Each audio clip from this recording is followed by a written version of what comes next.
हमार समस्या के भी हल करी माई। राउर उम्मीद के अलावा हमरा पास कौनो रास्ता नहीं खे। तोहार समस्या के हल जरूर हुई बेटी, बाकी हम अभी तोके कुछ भी न बता पाई। माई हाँ, तोके इंतजार करे के होई। हम तोके कोनो उत्तर ना दे सकी, ऐसन हमार बच्चा लोग बांध के रख ले बा। रहुआ बांध के रख ले बाड़े। ई सृष्टि के रचना हमी कैले बानी, आदि माया हमी बानी, बाकी ई दुनिया के खेल हमी रचले बानी। हम पसंद करके शिव जी से शादी कैले बानी। सुहागिन के शक्ति होखेला ओकर मंगल सूत्र में, और उहे मंगल सूत्र हमार बच्चा लोग चुरा ले बाड़े। हमार बच्चा लोग ही हमार सुहाग के कांटा बनल बाड़े। उ लोग से गलती हो गए। एगो माई अपन बच्चा लोग के दुख देख के खुद दुख में रहेली। सही कहानी ना। अब जाके हमरा के ई बात के अनुभव भइल है कि माई अपन बच्चा के दुखी ना देख सकेली। ई बात के अनुभव अब जाके हमके भइल है। बाकी काल गोधूली मुहूर्त में हमरा के अपन मंगल सूत्र धारण करही के होई। सुहागिन के पूजा होए के चाही, एकरा खातिर तोहर मदद चाही। ई का कहतानी माई? हम मदद समझ के ना, आपन कर्तव्य समझ के करब।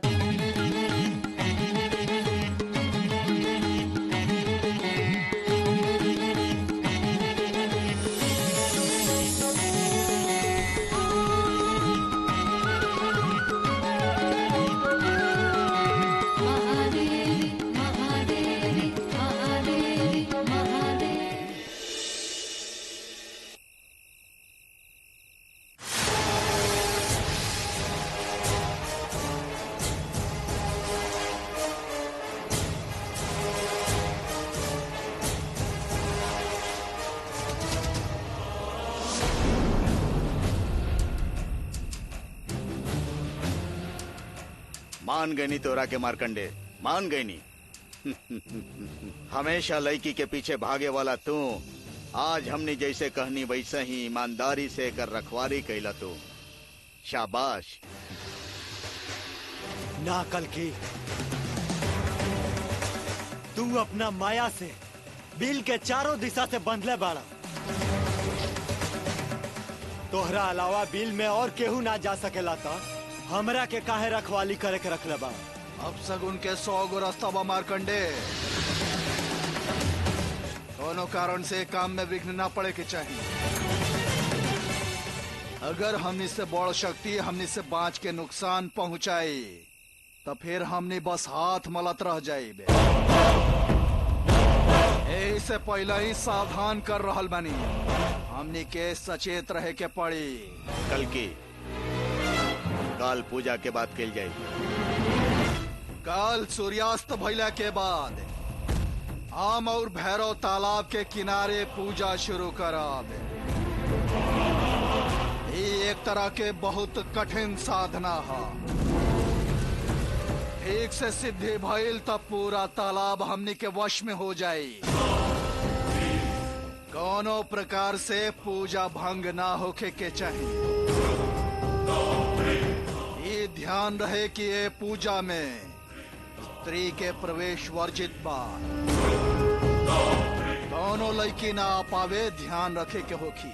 हम देख ले काल रुद्र सिद्धेश्वर कल के। तू यहीं रहा मारकंडे। काल सांझ के गोधूली मुहूर्त में सुहागिन पूजा बा।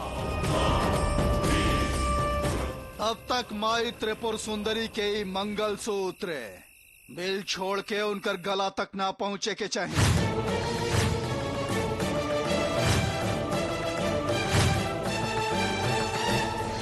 ठीक बा, तालाब के व्यवस्था हम देखत बानी। अब तो तहार माई के झुक जाए के चाहे विरूपाक्ष।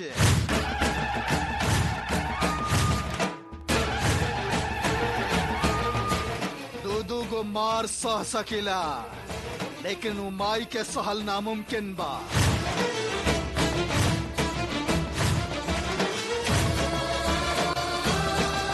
ऐसन मजबूत वार करब कि काल पता चले चक्रपुरी के माई की खेल चली कि हमार खेल चली कल पता चली। अगर सब सही रहल तो हमनी के जीत होखी, एमे कोनो संदेह नहीं के विरूपाक्ष। हमनी के जीत के समय नजदीक आ रहल बा।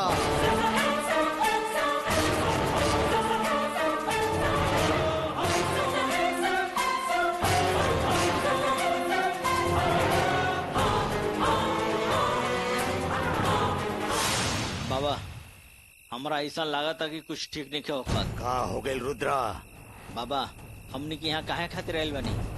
नागिन के खोज के ओकरा के वश में करे खातिर आयल बनी, लेकिन रउआ या का करत नहीं?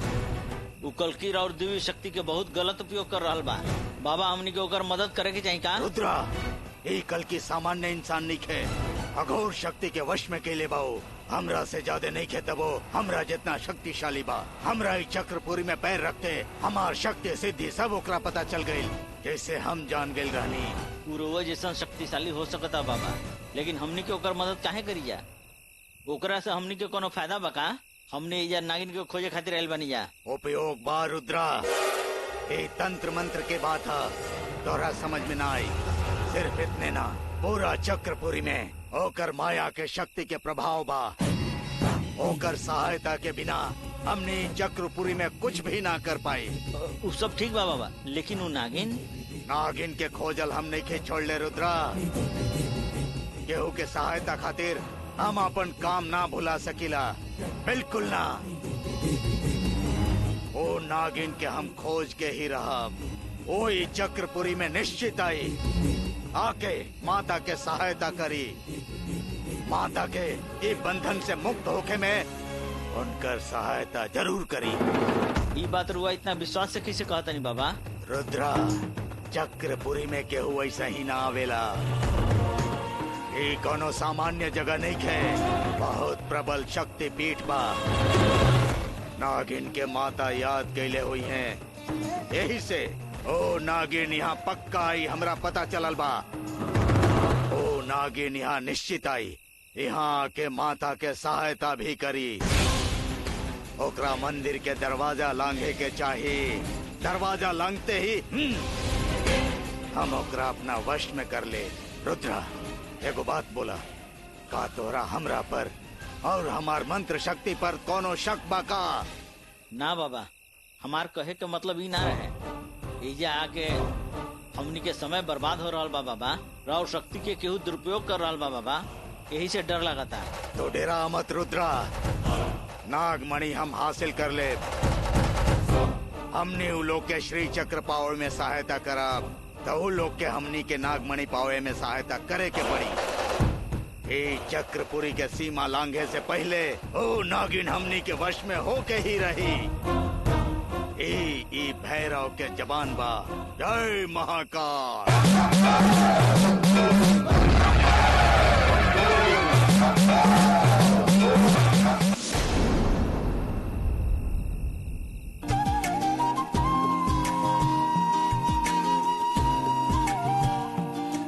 लेला, गरीब लोग के घर बा, सेवा में कमी ना रह जाए सोच के नाराज मत होई है। छी रउआ भी ना, गरीब आदमी पैसा से होला, दिल से ना।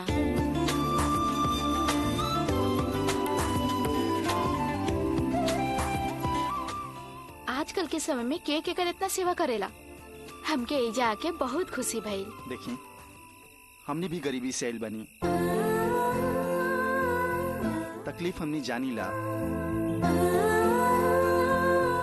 गरीबी में मिले वाला प्यार विश्वास पैसा आइला के बाद ना रह जाला। सच बात कहता नहीं रहुआ, पैसा आइला पे विश्वास, भगवान, संस्कार सब भुला जाला लोग। पैसा देख के आँख के आगे अंधेरा छा जाला, लेकिन राउर बेटी के देख के हमरा बहुत खुशी हो रहल बा। आजकल के लड़किन के सामने त राउर बेटी देवी है।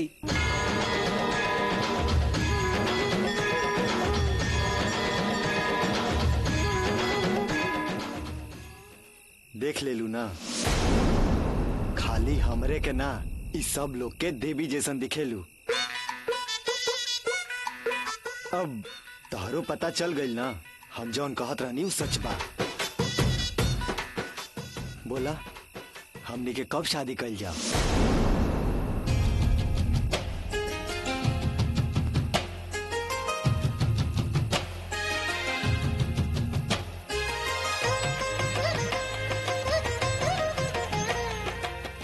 लाली भी ऐसा नहीं बाड़ी, बहुत सुंदर बाड़ी। इनका देखले से ऐसा लगेला साक्षात माई के दर्शन हो गइल बा।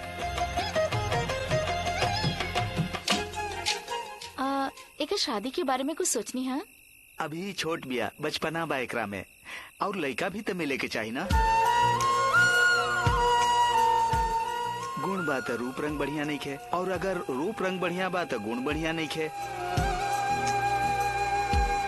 सब बेकार बाड़े। माता के मंगलसूत्र ना छोड़ ले, वो लोग के बुरा समय आ गइल बा। अब हमरा तो विश्वास नहीं क्यों होते कि माई के मंगलसूत्र क्यों चुरा सकेला। कैसन भ्रष्ट हो क्यों, इंसानियत नाम की चीजें नहीं खे। माई चुपचाप ना छोड़ दी है ओकरा के।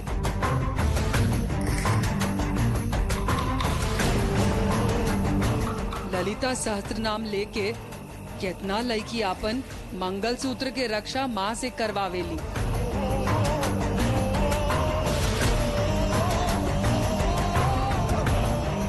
अब जब माई के मंगलसूत्र चोरी हो गई तो वो चुपचाप ना बैठी हैं, जरूर कुछ करी हैं। श्राप तक दे देवेली हूँ। तो रउए बताई काल पूजा कैसे हुई मंगलसूत्र के बिना? खराब समय आ गइल बा चक्रपुरी के, समझ में नहीं आवत। तकलीफ होला माता के गला में नकली मंगलसूत्र देख के। बाकी काल सांझ तक माता के पूजा होके के चाहिए। अगर ना हुई तो शक्ति संचय ना हो पाई। चाचा जी,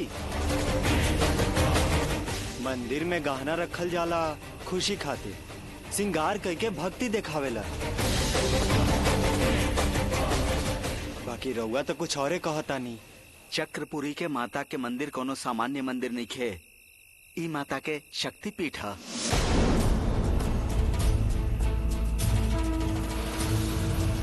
श्री चक्र के स्थापना स्थान 21 साल में सिर्फ एक बार भूमि के अंदर से श्री चक्र उद्भव हो खेला, और उहे ही साल बाद श्री चक्र शिव पार्वती के समागम से उद्भव हो खेला।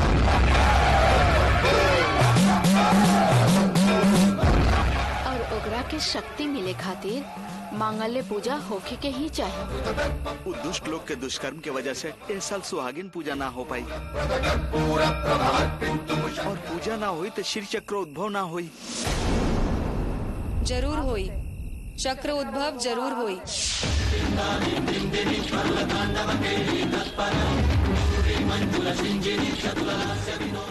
ये तो का बोला तरु अमृता? ठीक कहतनी, देवी माँ के गला में काल मंगलसूत्र पहुँच जाये।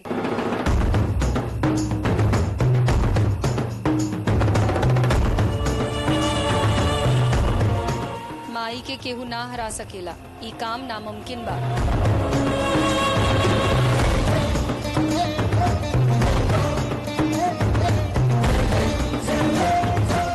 माई के पूजा होके रही, ई साल श्री चक्र उद्भव भी होके रही।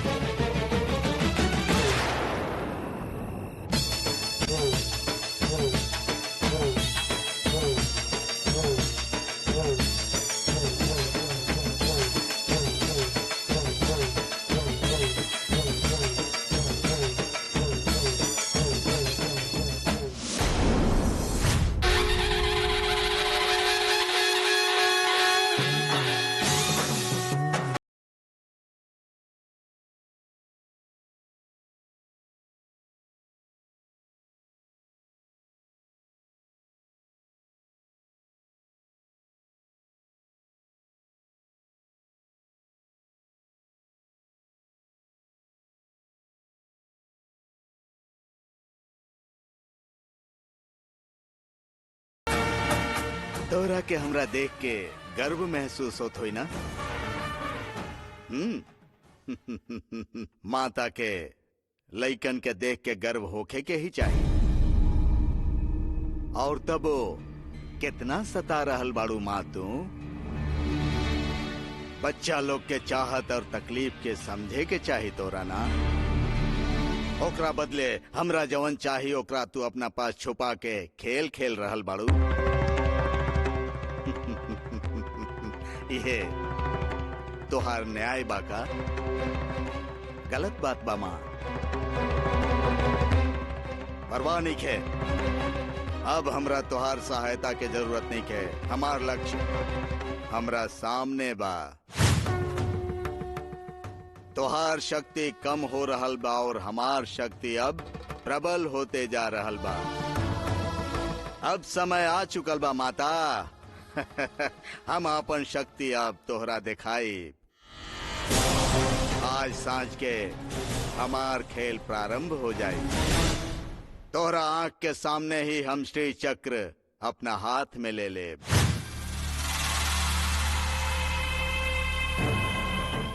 तू कई बार हमार काम में अड़चन डलले बाड़ू और हम नाराज हो गई हो खब और गुस्सा में कुछ कह देले हो खब। तबो हम तुहार उपासक बानी माता। उम्र भर तुहार पूजा कैले बानी और अभी भी तुहार पूजा करब माता। हम तोहरा हरावल चाहत बानी, तुहार मंगल्य पूजा भंग कल चाहत बानी और श्री चक्र हासिल कल चाहत बानी। यही से हमरा आशीर्वाद द माता। आपन उपासक के आशीर्वाद द माता।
हमरा कुछ शंका हो रहल बा। ऐसन शंका?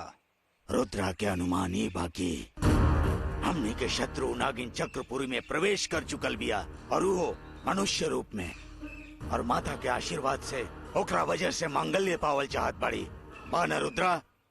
हाँ बाबा। मुमकिन नहीं खे रुद्र, माई के शक्ति कम भइल बा। मंगलसूत्र कहाँ बा ओकरा के खोजल नामुमकिन बा। और वो बेल में प्रवेश करके या मंडल में प्रवेश करके केहू के पावल संभव नहीं है। वो खाली मानव के ही दिखाई दी। काहे कि उत्सव तक वो मंगलसूत्र बिल में छुपावल बा केहू सोच ना पाई। साथे साथे मार्कंडे भी पहरा दे रहल बा। तहार शंका के कौनो मतलब नहीं खे रुद्र, मंगलसूत्र सुरक्षित बा। अब हमनी के ध्यान देवे के चाही तालाब के वश में करे खातिर। पूजा आरंभ करे के समय आ गइल कल की। विरूपाक्ष, तालाब के तरफ स्त्री के प्रवेश ना होके के चाहिए। सुहागिन पूजा बाय से मंदिर में स्त्री सबके आना जाना ज्यादा हो सकेला। ध्यान से पहरा देवे के होखी और ओकरा साथे बिल पर भी ध्यान रखे के होखी। पूजा में बैठला के बाद वहाँ के बारे में ध्यान रखल हमरा खातिर मुमकिन ना होखी। ओकर चिंता मत करा, वहाँ मार्कंडे पहरा दे रहल बाड़े। उनका पर हमरा पूरा विश्वास बा। यहाँ के हम संभाल लेत बानी। रुद्रा, तो तालाब के पहरेदारी करा, केहू भी आई छोड़ी हम तो। ठीक बा बाबा। विरूपाक्ष, ओ लाली के घरे रहे खातिर व्यवस्था करा। ओ माई ओकरा द्वारा कोनो खेल खेल के हमनी के काम बिगाड़े के कोशिश जरूर करी हैं। ठीक बा, हम शेखर से बोल के व्यवस्था करत बानी। पूजा आरंभ करे के समय आ गइल कल की।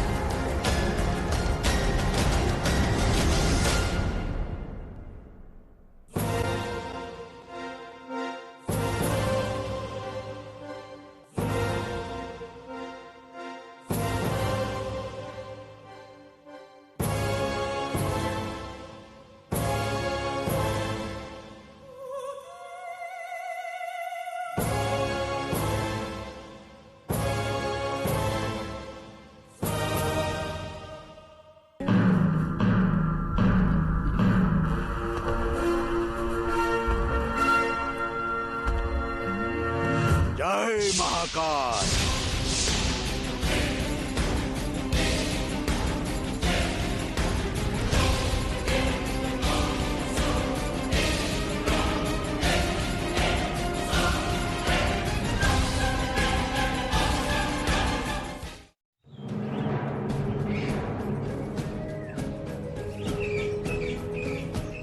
ए बंगारी, कितना खोजनी है तारा के, कहाँ गइल रहला?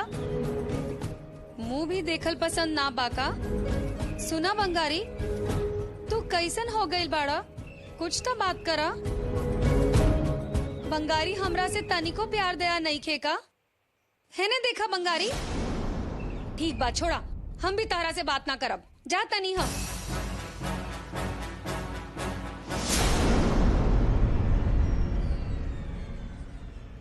बात भी ना करब तो हार मुंह भी ना देखब हम। जा तनी, छोड़ा हमरा के।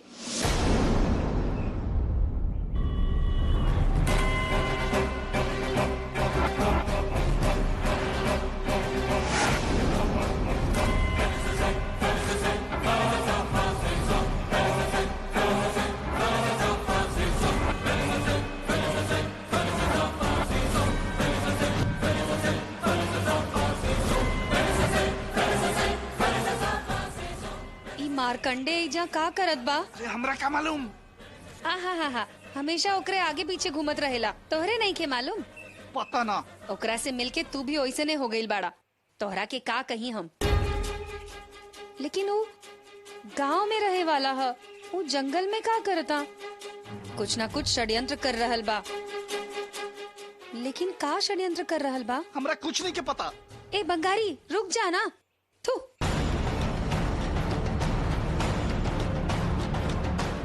लागता ये केहू के पहरा दे रहल बा। लेकिन केकर? बिना कारण के ता ये दुष्ट एजा आइए नहीं ख सकत। हम जाके ये बात पापा के बतावतनी। अभी ये मंदिर जातनी।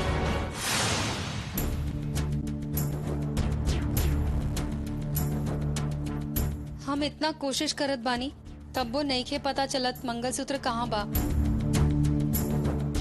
हमार कौनो शक्ति काम नहीं के करत। दिशा बंधन कइले बाड़न। कौनो दूगो प्रबल शक्ति काम कर रहल बा। कैसे पता करी? आज शाम तक माई के गला में मंगलसूत्र ना पहुंची तब पूजा संपन्न ना हो पाई। का करी हम?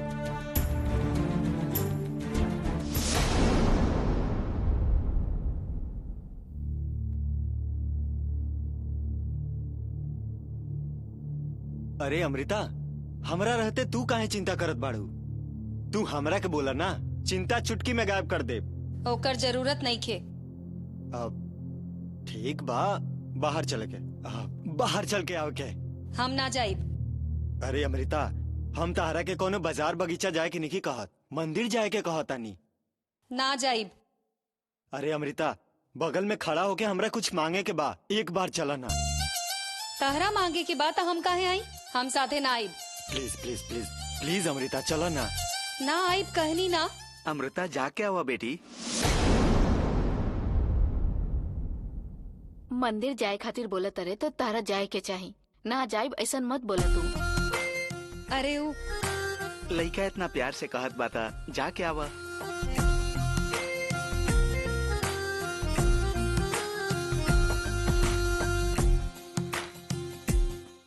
अर्जुन, जब तू बहाना बना के गांव में आयल रहला तो हम समझ गेल रहनी कि तोहरा अमृता बहुत पसंद बाड़ी। वो ऐसा नहीं के। हमरा के अच्छा से समझता नहीं चाचा जी। अमृता एगो सोना जैसा लड़की है और तू देखे में एगो अच्छा लड़का बाड़ा, और तू दोनों के जोड़ी बहुत अच्छा बा। जोड़ी अच्छा बाना जी, सही कहानी ना? तू हमार बेटी के अच्छा से ख्याल रखबा ना।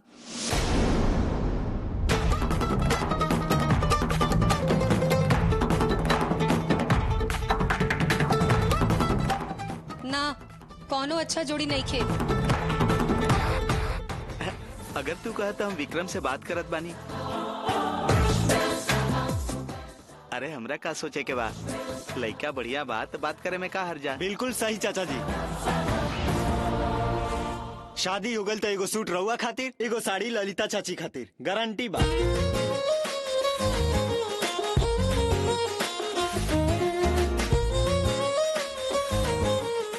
बाकी हमनी के कोनो रिश्वत ना चाहिए।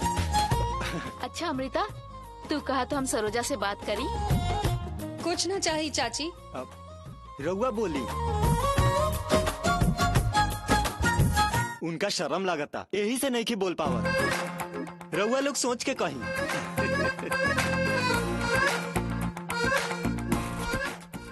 मंदिर में ही जाइल अच्छा बा, ना तो माँ पापा से शादी के बात करे के पड़ी।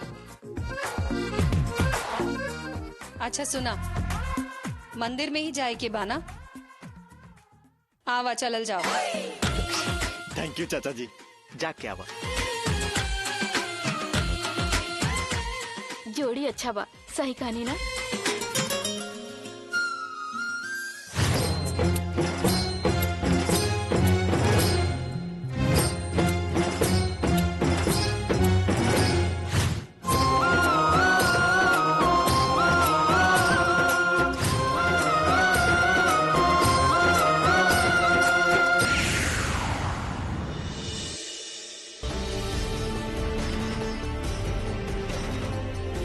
अमृता, वहाँ देखा, ओकरा के देखा ना, बेचारा जैसे खड़ा बा। बेचारा काहे लगी है? यही खातिर कहल जाला, लड़किन के दिल पत्थर के होला। देखा, प्यार में कितना टूट गई बा, भगवान के सामने अकेले खड़ा बा। एगो लड़का एगो लड़की के कितना प्यार करेला, उ हमरा के देख के समझला के जरूरत नहीं है। बंगारी के देखा, हमरा के देखा, तारा कुछ नहीं के बुझात का? ये दुनिया में प्यार के खातिर लड़का मरेला तो लड़की मरे में सहयोग करेला, बाकी एको बार ना कहेले कि तू मत मरा, साथे जियल जाई। तू ऐसन करबू का? हमरा के तू मरे ना नु देबू? तू सुन रहल बाड़ू ना? अमृता,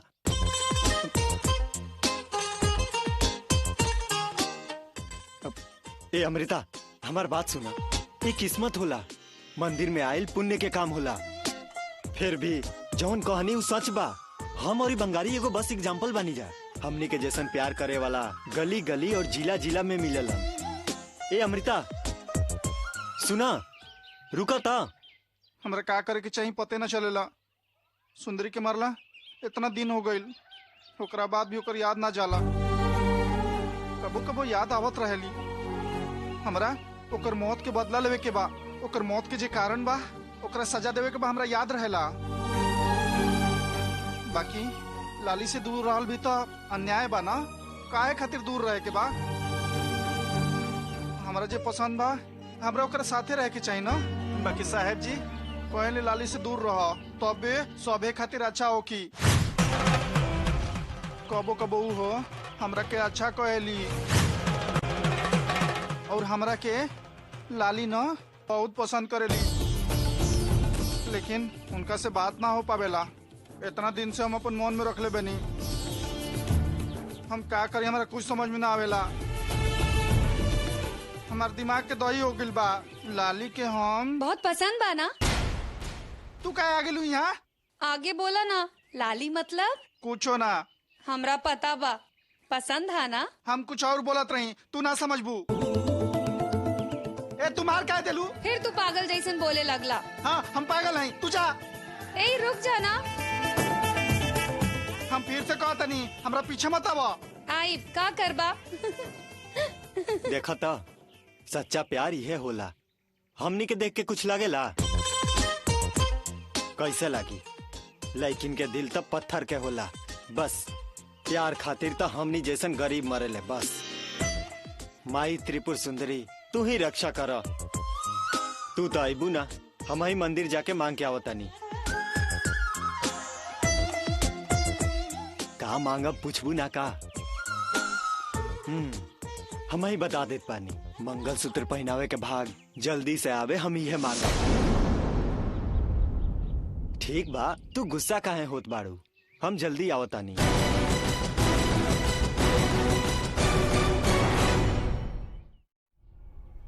पापा। अरे लाली, प्रसाद खातिर आइल बाड़ू ना, उ बर्तन में रख ले बानी, ले ला। उ ना चाहिए पापा। अरे हमरा काम बा, प्रसाद बनावे के बा। वो अलग तरह के प्रसाद बनावे के बाद सांझ के सुहागिन के पूजा बा ना। मंगल सूत्र नहीं खे तबो पूजा होई, शास्त्री जी कहले बाड़े। ओमे हम का करे? जा अरे तो हमरा पापा काम। वो बात ना है। हम जौन कहता नहीं सुना। हम अभी गांव के बाहर गए रहे। बार बार तू गांव के बाहर काहे जालू? हमरा साथे बंगारी भी रहे ना पापा। वो मारकंडे भी ओइजे खड़ा रहे पापा। देखो, वो लोग के बात अभी मत करा। वो लोग जौन चाहे वो करे। तू बार बार बड़ लोग के बात में काहे पड़ोलू? समझ में ना आवेला तोरा? अरे वो सब ना पापा, वो जैसे पहरा देत रहे कुछ हमरा उससे काले वे देवे के। हम अपन दिमाग काहे खराब करी? तू पंचायत में काहे पड़ेलू? हम भी मारकंडे के देख ले बानी। वो तो शैतान जैसन लगत रहे। ओकर बोली भाषा कुछ ठीक नहीं खे। वो इंसान ही ठीक नहीं खे। ऐसन लागत रहे वो पहरा दे रहल बा।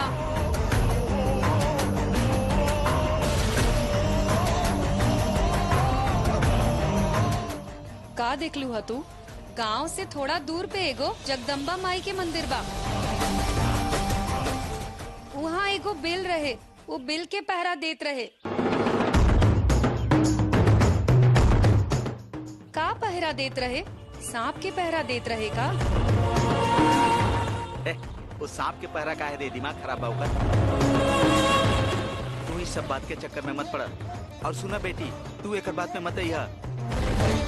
माता के सेवा करे खातिर आइल बाड़ू, दर्शन करे खातिर आइल बाड़ू ना। काहे खातिर बेकार के बात में पड़त बाड़ू? शेखर, हम तोरा से एगो जरूरी बात करे आइल बानी। बोली शास्त्री जी। लाली खातिर आज के दिन अच्छा निके। तू ओकरा घर से बाहर मत निकले दिहा, घरे भेज दा। शास्त्री जी, अच्छा दिन निके मतलब? हम आज रात के सपना में देख ले बानी। लाली के जान के खतरा बा आज। माता के भविष्यवाणी बा। हाँ, जब सुंदरी मरल रहे तबो हमरा ई सपना आयल रहे। एगो सामान्य सपना सोच के हम ना बतौले रानी। उहे हमार मुफ्ता रहे। ओकरा बाद का भइल तोरा पता बा ना? ठीक बा शास्त्री जी, अभी ओकरा घरे भेज देत बानी। चल चल घरे जा। रुका रुका, एगो काम करा, तू ही ले जाके एकरा घरे छोड़ के आवा। खाना बनावे के व्यवस्था हम करत बानी। बहुत उपकार शास्त्री जी, हम जात बानी। चल चल चल घरे। तू एगो काम करा, दर्शन करके घरे चल जा। आज शुभ दिन बा।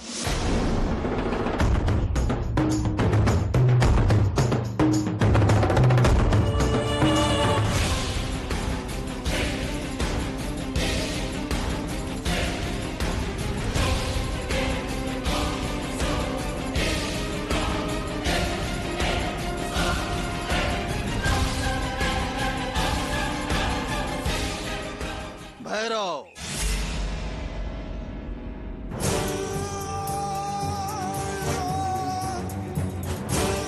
माई हमरा के अंतर्दृष्टि से दिखावत बड़ी। तहार शत्रु के दर्शन के समय अब दूर नहीं खे। ये बहुत अच्छा खबर बा कल के। ये समाचार खातिर हम बहुत दिन से इंतजार कर रहल बानी। आपन शत्रु के दर्शन पावे खातिर कितना तकलीफ उठैले बड़ा हमरा पता बा। तहार सब मेहनत अब फल देवे वाला बा। आज तू अपन शत्रु के देखबा भैरव। आहा, आहा, ये शुभ समाचार बा। इतना दिन से तू हमनी के सतौले बाड़ू ना, तोहरा के पकड़े में मेहनत एगो बा या दूगो बा। आज तू हमार जंगल में फंस गईलू। रुद्रा, इतना दिन से जवन सपना देखत रानी आज उ साकार हो गए। हाँ बाबा, चक्रपुरी जौन काम करे आयल बानी अब वो पूरा हो जाए। आज ही काम होके वाला बा, मतलब ये कोनो सामान्य बात नहीं खे। कल की आज हमनी के पूजा फलित हो रहल बा। जय महाकाल।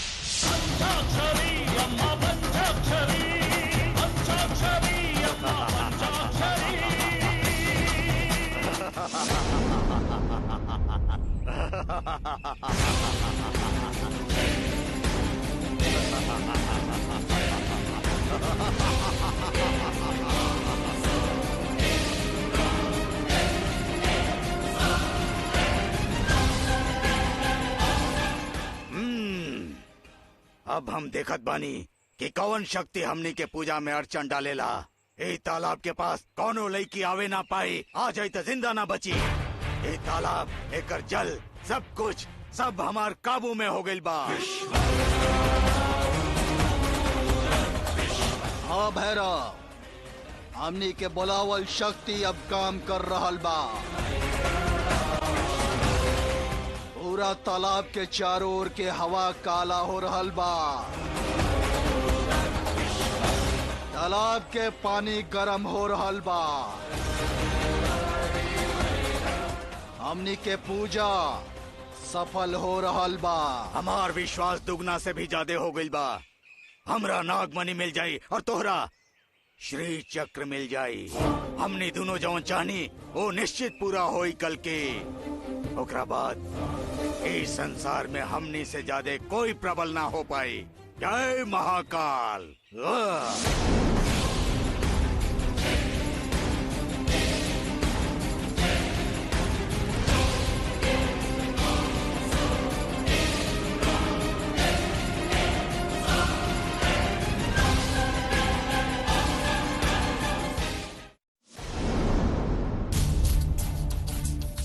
का शेखर इतना जल्दी चलाइला? लाली भी साथ में बाड़ी, कुछ गड़बड़ भइल बा का? का भइल जी? का हंगामा भइल बा? अरे ऐसा कुछ नहीं खे माँ। शास्त्री जी कहले कि लाली के लेके घरे जा, तो हम घरे ले आईनी। उ काहे? लाली खातिर आज के दिन अशुभ बा, यही से उ कहले कि घरे लेके जा। ऐसन काहे कहले हैं शास्त्री जी? शास्त्री जी के लाली के बारे में सपना आयल रहे। सपना में उनका से माँ कहले रहली कि लाली खातिर आज के दिन अच्छा नहीं खे, आज ओकरा घरे से बाहर मत निकले दिया। जब हमार सुंदरी के मौत भइल रहे तब ऐसे ही उनकर सपना आयल रहे। बाकी सपना के बाद समझ के वो हमरा से ना बतौले रहले। बाकी एक बार हमरा से बता देलन, कलन की खाना बनावे के बंदोबस्त हम कर ले, तू लाली के लेके घरे चल जा। पापा, हमरा के कुछ न होई, हम घर के अंदर सुरक्षित रहब। बस चुप रहा तू। शास्त्री जी खुद आके कहले हाँ तो ये जरूर सच होई। तू आज के दिन घर से बाहर मत निकली है। लेकिन पूजा खातिर? कुछ मत बोला, तू घर में ही रहा। घर में रह के माई के हाथ जोड़ ला। पहले ही सुंदरी के खो के हमनी के इतना दुख हो रहल बा। देखा लाली, एक दिन हमार बात मान ला, आज घरे रहा बस। हम अभी जाके माई के दिया जला के आवतानी।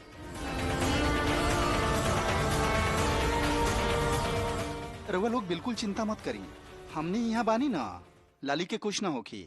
हाँ ललिता भाभी, लाली के कुछ ना होई। देवी माँ बाड़ी ना। आवा लाली।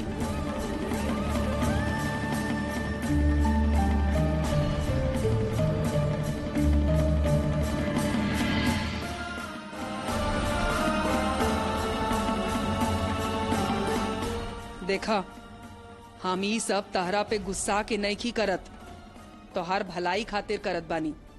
शाम के पूजा होखे तक तू एजे रही है।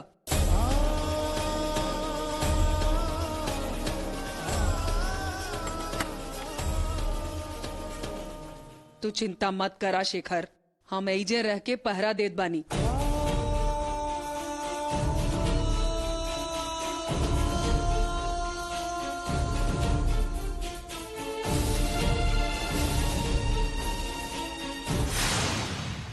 पंचम, पंचम,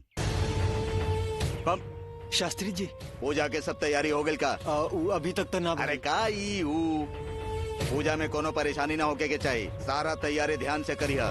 सांझ के गोधूली के बेला में पूजा के मुहूर्त बा, सब तैयारी कर लिया।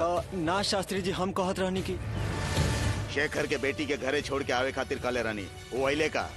भक्त लोग ज्यादा आइल बाड़े, प्रसाद ज्यादा बनावे के पड़ी, फूल भी ज्यादा लगी आज। और पंडित जी से कह दिया हल्दी कुमकुम सब भेज देवे, सुहागी ना रहल बाड़ी। लेकिन शास्त्री जी, माई के मंगलसूत्र तो मंगलसूत्र नहीं खेत का भाई, माता सामान्य इंसान बाड़ी का, देवी बाड़ी हो। मंगलसूत्र कहीं भी होके उ ले आके पहने के शक्ति बा उनका में। तू ओकर चिंता मत करा, पूजा के तैयारी करा, जा जल्दी देर हो रहा बा। ठीक बा शास्त्री जी। हाँ, भक्त लोग के बारे में पता ना चले के चाहिए, जा व्यवस्था करा। नकली मंगलसूत्र के असली करे के शक्ति बा माँ में, तू चिंता मत करा, जा सब व्यवस्था करा। ठीक बा।